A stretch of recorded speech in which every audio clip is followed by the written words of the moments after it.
So I've seen some of your videos, I've watched some of your videos, and from one of the videos I watched, it said that you are a lawyer and an entrepreneur, and you love to talk to people about personal development. So I want to know, how did you become passionate about personal development? What relationship does it have with you being a lawyer?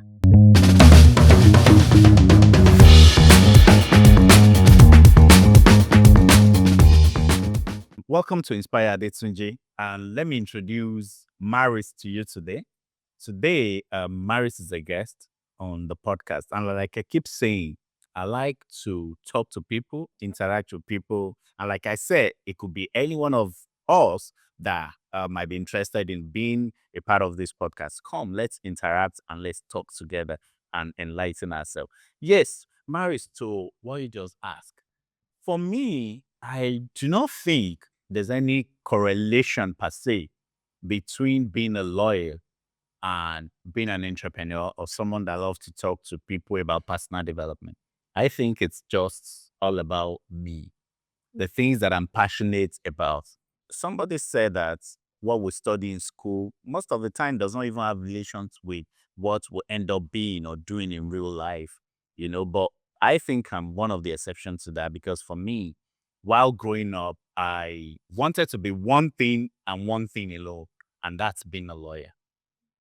So I wanted to be a lawyer and I'm a lawyer today. What I believe is that being a lawyer open a vista for you. It gives you the avenue to be anything you want to be because law is what actually guide our life from beginning to the end. So you find that a lawyer can function and multifunction in whatever area or aspect. So, but for me, aside from being a lawyer, I'm passionate about being an entrepreneur. I've always been an entrepreneur from way young.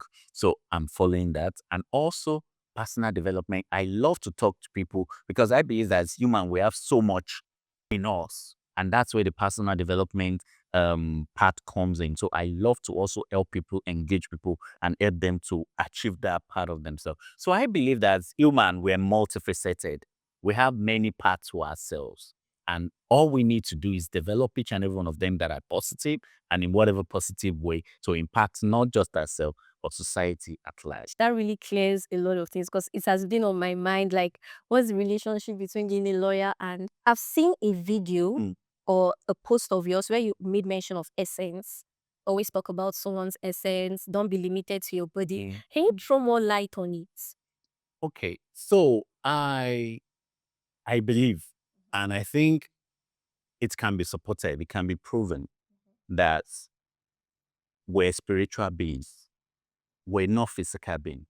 But a lot of people look at themselves in the mirror and define themselves by the man they see in the mirror, which means they just define their whole essence by what they can see, the physicality of it. But the reality is that we're not physical beings. We're spiritual beings that are living right now temporarily in a physical body and in a physical plane. So we are much more spiritual than being physical. But the reality is that maybe society and things that we see around us, we limit ourselves by our physicality, by what we can see with our eyes. And that's where the problem is. Because I say that the real essence of who we are is not the physical. And you find out that a lot of people that are able to realize this about themselves live beyond their physical limitations. Because you see, people, there was a American president that actually practically ruled on a wheelchair.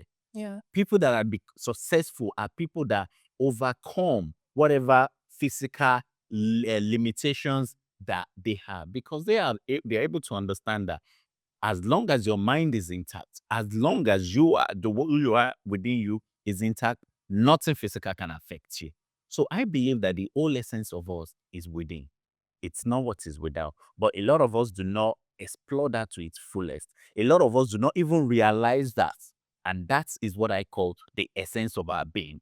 We're essentially spiritual beings that are living temporarily in this physical body and on this temporal plane.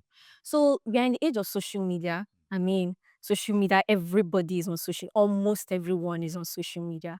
So as a personal development coach, someone who is interested in the growth of people, how would you say social media has influenced people? Because I mean, as people are watching your video, they are also watching other videos. So what influence would you say social media have in the lives of people as a personal development coach? Yes. For me, I believe in this law that I call the law of neutrality. Okay. And almost everything in life fall into that or follow that law, which means that nothing is inherently good, nothing is inherently bad, nothing is inherently evil. It is the application that makes the difference. The example that I'll give is this: a motor car. Motor car kill people every day. But what's the purpose of the vehicle? It wasn't to kill people. It's to ease transportation, cut short the timing and all of that. So, and that's the same thing with almost everything in life. So you find out that everything have the good and the bad part of this. It's for us to know how you apply it. I believe that we are, because of social media and technology, we are at a very disadvantageous position.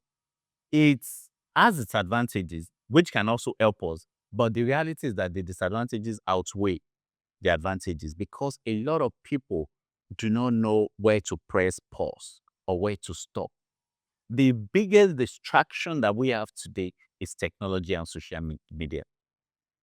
You understand? Yeah. And then you find out that a lot of people have become so addicted to this that it's like a high that they get from drugs or any other thing. People can almost really live without it.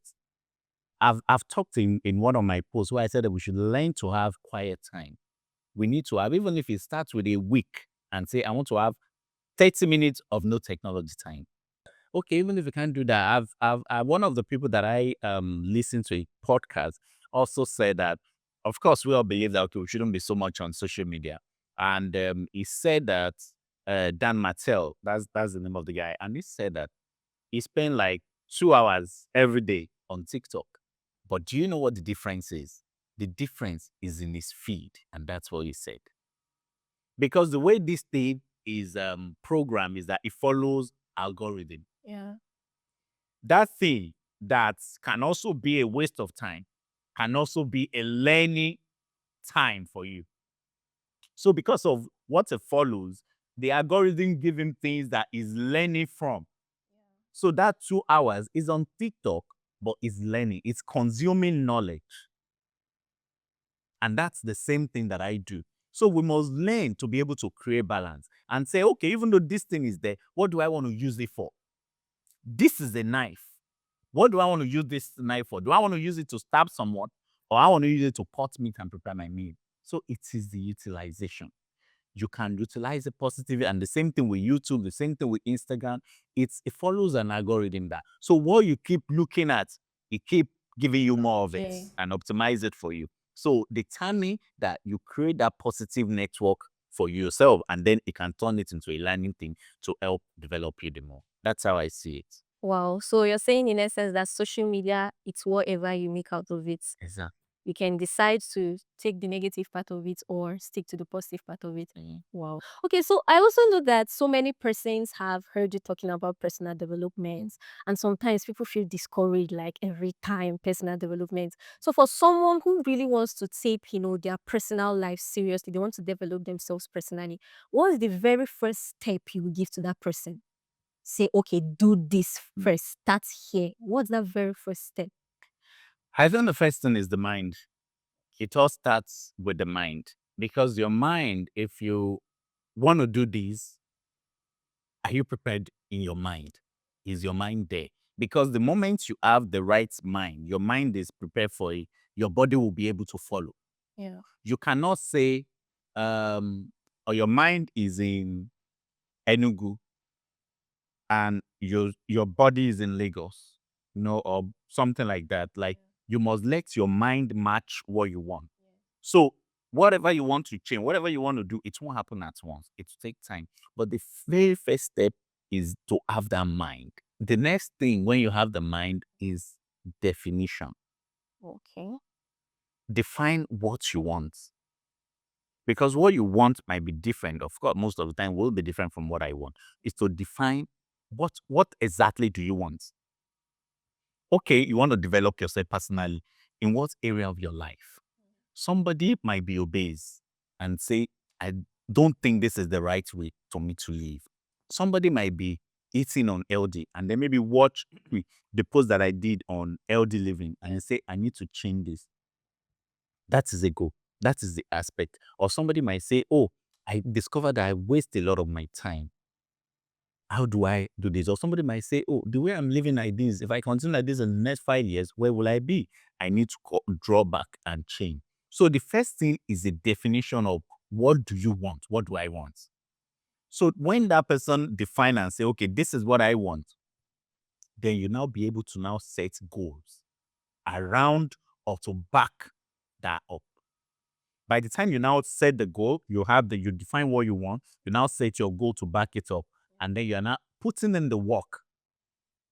And then that for me, those are the first basic steps. So this one, defining what you want, and then having a plan and a vision towards it is even what will now even lead you that, okay, this thing that I want to do, what are the things I need to do? That will lead you to, okay, what kind of podcast do I need to be listening to? What kind of books do I need to read? How many time in a day do I need to dedicate to exercise? How many time do I need to dedicate to rebranding myself? Or maybe somebody just say, oh, the way things are, the talk everywhere now is that AI is going to take a lot of people's job. How do I position myself so that AI do not render me jobless? That's a goal. So it's the goal first that will define what you want. And I believe that that's the first step. And then if you follow that and follow it up with a plan and a vision of what you want there, you can always move towards. Wow. Thank you very much. That was really amazing. You always talk about wealth. Hmm. And then there's something you once said. You said that it's actually sad that most schools don't actually teach well. They're just so focused on, it's more like you leave school and then you're chasing a job, just focused on your job. So if you had the opportunity to redesign a school's curriculum, what's that one subject would include that every single student must pass before graduation? Hmm. This one is big.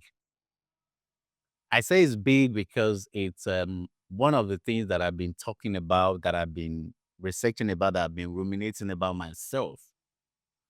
And it's big in the sense that it's big and sad at the same time. Because, well, with respect, I actually believe that the educational system that we have today is a waste. Because the reality is that it doesn't prepare people for real time and for real life.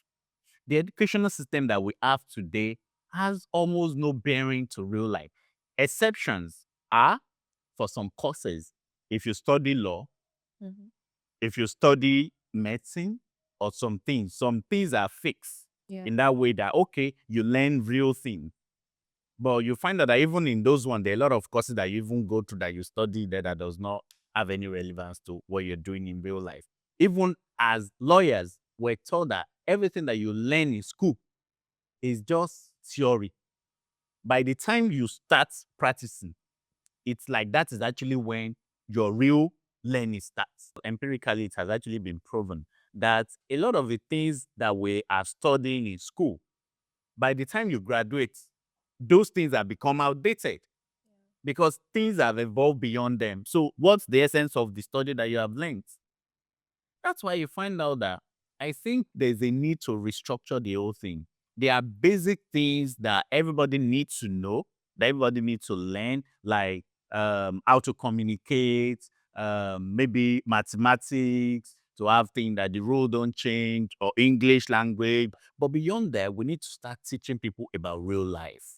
We need to start teaching people about the rule of wealth. We need to start teaching people about how to survive in the workplace, things that have real life application. Yeah. So if I have my way, I'll change the entire structure. That's why you find out that a lot of people nowadays that are conscious of this, people don't go to your conventional school. Yeah. People are homeschooling nowadays because they can then follow the curriculum that they want. So we cannot, rather than somebody going to 5 years school for 5 years to go and waste their time. And then you find out that there was something that I said before, and I've seen that it has been proven over time. There's a time element that I keep saying about success, that the more you put in time. Somebody told me about when they finish secondary school, a set of people finish secondary school, and then some of them went to the university. Of course, almost all of them went to the university. Now, they went to the university. As of now, they've graduated about 3 years. Mhm. So they went to university for like 4 years, did service. So cumulatively, at least they spent about 8 years to present. But you find out that at there was somebody among them that after the secondary school did not continue to the university. And this person went to go and learn a trade. Now, present day, today, that person that went to learn a trade is the most successful person in their class. If you look at this analysis, it is simple. These guys have put in about 4 or 5 years for the schooling. By the time they finish school, that's when they will now start saying they are looking for a job. Some of them will spend 2 years, will spend 8 years looking for a job. By the time you now get the opportunity, have the opportunity of getting a job, that's when you now say you are now start learning. You are now seeing real life, what life is all about. That's basically when you're starting your life. But this person had given about 4 years to learn a trade. He has been introduced to real life situation. He has seen how things are working in the real life.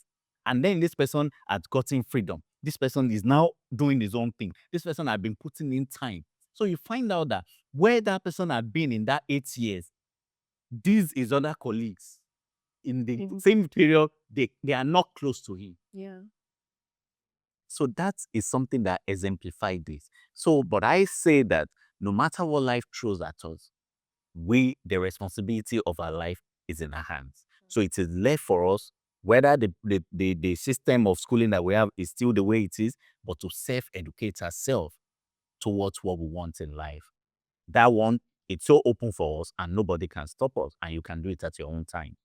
Talking about time management is something that is actually very, very hard for so many persons to find themselves doing. They have so many issues with time management. Um, you, for example, you're a lawyer, you're an entrepreneur, you love to talk to people. I believe you have a lot of things going on for you. How have you been able to manage your time? Because I know as a lawyer, you may be receiving lots of calls, having lots of cases, handling this, handling that. What structures have you put in place to ensure that even though you have all these things, you're able to manage your time without even having a personal assistance as a person? Yeah, thank you. So, the way it works, and I've actually seen that we have enough time in our hands, and I've been saying it in some of my posts that the 24 hours that we have is actually much more than enough. The challenge is that for a lot of us, we do not utilize it properly, and then we have a lot of wastages. It's just like spillage, you know. So, but if we utilize our time properly, it is actually enough to do anything that we want to do, no matter how much it is. Then, how do you schedule your time? So, I think the first thing is to have a plan. And any plan that is not written down is just a wish. Mm. So, you must plan your day from hour 1 to hour 24. The time that you will sleep, you have to even plan it and schedule it. That this is the time I will sleep, this is the time I will eat, this is the time I will have this meeting, this is the time I will do this time I will exercise, this is the time I will do all these things. And then you also give some time for buffer. And then you find out that with these, you will also still be able to sleep well, because sleep is important, rest is important. Otherwise, you will not be able to achieve all you have set for yourself. So the most important thing is proper plan. If you plan the time well and right, you'll be able to know, okay, I have to do this. This is the much I can accommodate on Monday. Then, okay, this one I can't accommodate. Okay, I'll do this on Tuesday. So it's important to have a diary, a proper diary and scheduling, and then you plan your timing properly. And for me, I'm an advocate of what I call the 24-hour life. You must have a complete 24-hour life cycle. And one of the things that I say in that 24 hours is that you must take 30 minutes at the end of the day. That 30 minutes is very critical. What is that 30 minutes for? That 30 minutes is for debriefing and planning. You take that 30 minutes at the end of the day to review your last, how you spent your day. Okay, in the way I've spent my day, how have I been able to achieve all the things that I set out to go? How much time did I waste today? In the way I spent my life today, is it moving me towards my goal and where I want to go in life? So you use that 30 minutes to do that. So that the ones that places that you think that and you say that you have fallen short, you can easily adjust for tomorrow. And then the last part of that 30 minutes, you also use it to plan for the next day. Because it's not when the day break that you plan your day. Jim Roth said something that you must start your day. That don't start your day until you have finished it. And finishing your day means you have already planned how it's going to be from when you wake up. So the last part of any day, that 30 minutes, you take it, you review the day, and then the last part of it also plan for the next day. Tomorrow you keep doing that. The moment you're doing that, you find out that you have more effective that day, and then utilize your time properly and have proper and effective time. And like I keep saying, it's never too late. And for us, let us comments in the comment section. Let me know what you think of each of all the topics or item or things that we've discussed with Maris today. And let's know your take. And my mantra on Inspire Adetunji is always this: you can if you think you can. Thank you so much, Maris, for this. And I think I really enjoyed this, and I think we'll do more of it Yeah, so it's that we actually a can talk pleasure. and let people learn.